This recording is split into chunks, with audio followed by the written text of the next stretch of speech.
So here's Moses. He tried to paint pictures of them raising their families in the land that God had given them. So he sent out spies to the promised land, and he commanded the spies and said, I want to know everything about the topography of the land, the details of the land, the inhabitants and infrastructure. The land is fertile. Bring us some grapes or some fruit from the land. And we know that they did that. In fact, in Numbers 13:23, it says, then they came to the valley of Eshcol, and from there cut down a branch of a single cluster of grapes, and they carried it on a pole between two men with some pomegranates and the figs. So when they returned from spying out the land at the end of 40 days, they proceeded to come to Moses and Aaron and to all the congregation of the sons of Israel. And they brought back word to them and to all the congregation, and they showed them the fruit of the land. Thus they told him, we went into the land that you sent us, Moses, and it does flow with milk and honey, and this is its fruit. So the Israelites had an opportunity to hear about the land that God had given them. They had an opportunity to see the fruit. Some of them were able to maybe taste the fruit. Can you imagine that the grapes must have been so big that they had a pole to carry the grapes, and the land was so fertile that the figs were so amazing and pomegranates were so big. So what was Moses doing? He's trying to ignite their imagination for them to see themselves living in the land of prosperity and blessings with their families.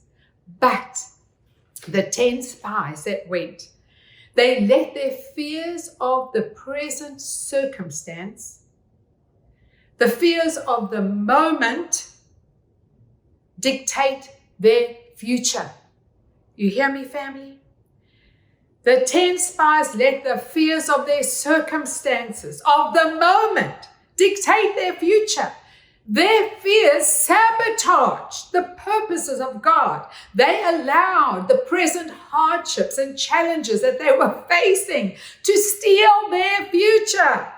We see in Numbers 13:30, then Caleb quieted the people and said, we shall go up and we're going to conquer it. Why? Because Caleb remembered the word of God that was given to Moses when Moses said, God told Moses, that's my land that I'm giving to the Israelites. They're going to go in and they're going to possess it. That is my word to you, Moses. That's the land. That's the word that Caleb was holding on to. Oh, but the 10 men said, wait a minute. He said, we are not able to go up against the people because they're far too strong for us. So the 10 spies gave a bad report. That's what the word says. It says a bad report, saying, the land through which you have gone, it's a land that devours its inhabitants, and all the people whom we saw in it are men of great size. We also saw the Nephilim, huge big giants, and we became like grasshoppers in our own sight, and so we were in their sight. An apostle there has always said, how did they know? How did they know what the giants were thinking about them, right? But the spies, the 10 spies, they became defeated in their mind. They saw themselves as failing. They saw themselves as defeated. And guess what they did? They fed their fear to the Israelites. And the Israelites drank the Kool-Aid of fear, took in their fear. And guess what? They began to think about going back to Egypt. They spoke about, we should just go back to Egypt. Now, P.K. Bernard said, a man without a vision is a man without a future. A man without a future will always return to his past. When your memories are greater than your dreams, you are already dying. And the Israelites never got it. They wandered aimlessly around the wilderness until they perished.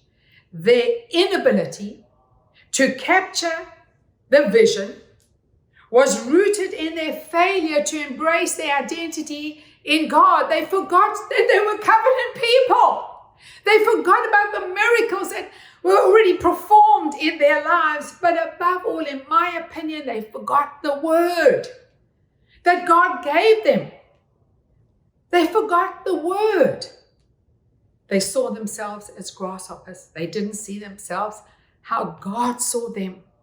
They saw themselves as grasshoppers. They felt like a bug in the land of giants, and they were going to get squashed, and their dreams were going to get squashed. Listen to this, family. It amazed me as I was restudying this. It amazed me that 10 people could influence 3 million, and 10 people could change the future of 3 million people and their destiny. But unlike the rest of the Israelites, Joshua and Caleb, they embraced their God-given destiny.